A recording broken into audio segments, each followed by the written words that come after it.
Halo, selamat datang di channel Ruang Taktik.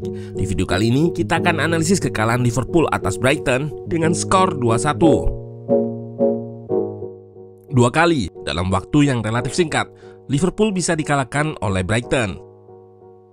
Sebelumnya, anak asuh Klopp ini diajar 3-0 dan kali ini di ajang berbeda, FA Cup, The Reds kembali kalah 2-1. Pertanyaan yang timbul di banyak fans, apa yang sebenarnya terjadi dengan Liverpool musim ini?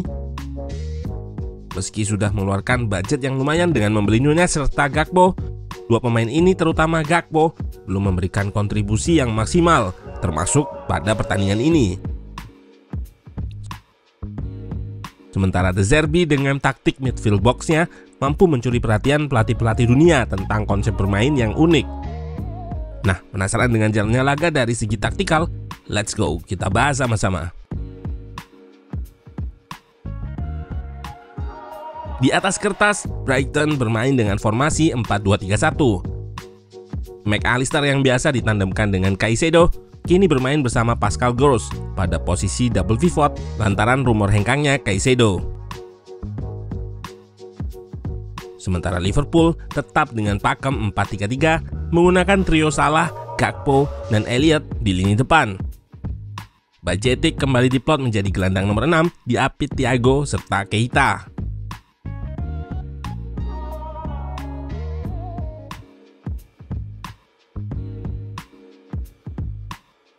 Saat tanpa bola, dari 4-2-3-1, Brighton mengubah formasinya menjadi 4-4-2 ketika bertahan.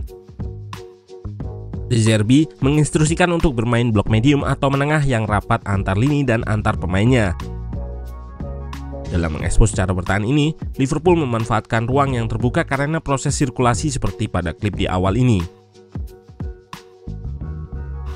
Namun bisa kita lihat selanjutnya bagaimana pemain bertahan Brighton membaca trigger untuk melakukan press. Pemain depan Liverpool nggak diberi kesempatan menerima bola atau balik badan. Hasil dari intercept ini juga dikonversi jadi serangan balik. Tiga pemain Brighton bergerak ke depan, berada di tiang jauh, dan Solly March berhasil kirim bola, namun sayang Ferguson gagal memanfaatkan peluang dari counter ini.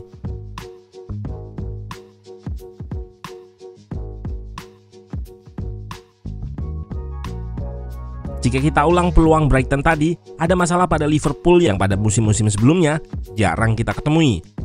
Yap, second ball atau bola muntah. Bola-bola seperti ini seringnya bisa direbut kembali oleh gelandang Liverpool untuk diubah jadi serangan transisi.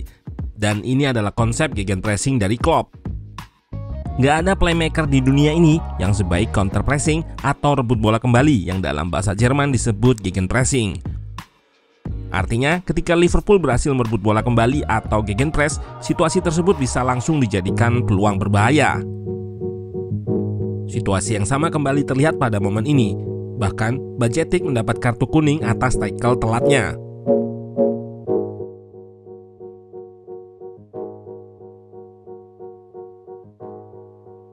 Dan pada klip ini lagi, bola nampak mudah berpindah possession. Jika Liverpool mampu memenangkan duel, serangan transisinya masih berbahaya. Sayang, di sini Gakpo terlambat dalam mengirim umpan meski sudah mengawali dengan baik.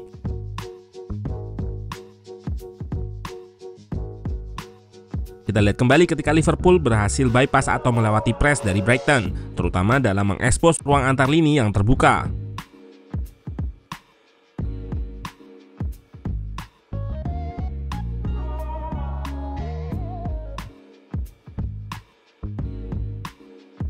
Permasalahan Liverpool selanjutnya adalah mudahnya pemain kena intercept dari belakang. Pemain Brighton nampak tepat dalam bergerak untuk melakukan intercept, dan pemain Liverpool kurang siaga. Situasi yang sama terjadi pada gol Liverpool. Lihat bagaimana Salah berhasil diintercept. Lihat juga bagaimana Liverpool mampu memenangkan duel, dan ini yang dimaksud dengan situasi counter press atau gegenpressing tadi, yaitu ketika Liverpool berhasil memenangkan bola saat shape lawan belum sempurna. Situasi ini langsung diubah menjadi serangan transisi cepat khas Liverpool.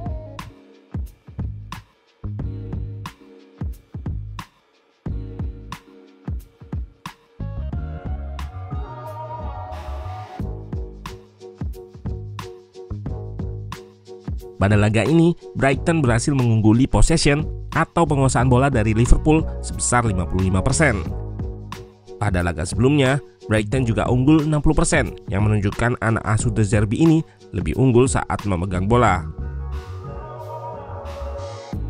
Adalah midfield box yang jadi senjata De Zerbi.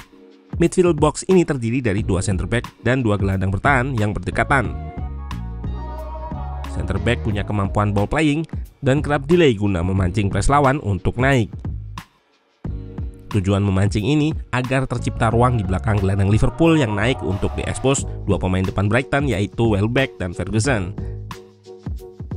Terlihat pada klip ini, Welbeck mendapat ruang yang cukup lebar untuk menerima bola.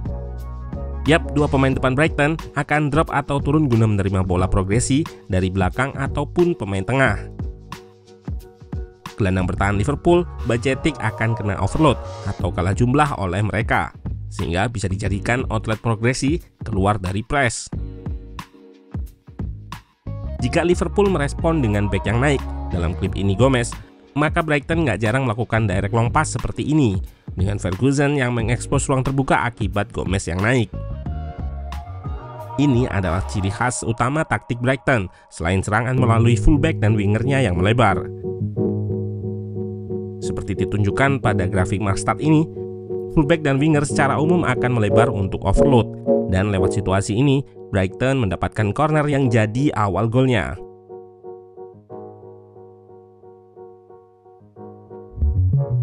Corner ini berhasil dibuang, namun bola rebound berhasil dimenangkan dan langsung ditendang Lamptey. Bola mengenai dang sehingga berubah arah dan mengecoh Alisson.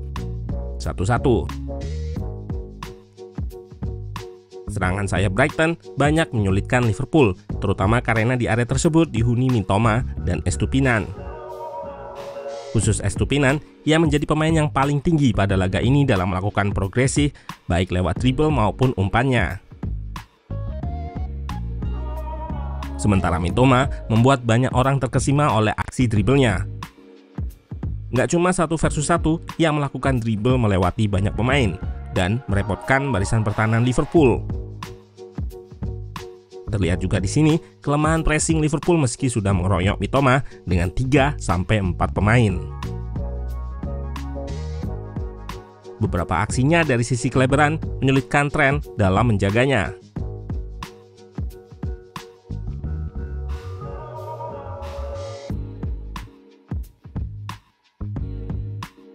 Dan perannya yang selalu melebar bisa dijadikan outlet serangan cepat dari sayap. Sayang umpannya ini gagal diselesaikan.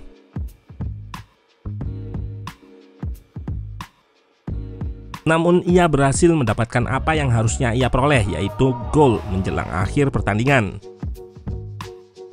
Berawal dari free kick, bola diarahkan ke tiang jauh, namun diarahkan lagi ke tiang jauh di mana di sana sudah berdiri 2 pemain Brighton. Dengan composure atau ketenangannya, ia mampu melakukan gerak tipu dan menyelesaikan bola yang belum sempat menyentuh tanah dengan sontekannya. Liverpool kalah. Meski tanpa Caicedo yang hanya absen 1 kali ketika Brighton dikalahkan Arsenal, nyatanya De Zerbi mampu menang atas Liverpool. Pun begitu, ia tetap mengeluhkan penampilan anak asuhnya yang beberapa kali melakukan kesalahan. Menurutnya, hasil menang itu penting, tapi peningkatan performa lebih penting. Sementara Liverpool masih dengan problem-problem tadi yang diperparah dengan buruknya kualitas finishing di depan. 3 pemain ini nampak belum padu seperti ditunjukkan di klip ini. Nampak sulit bagi Klopp membenahi Liverpool pada musim ini.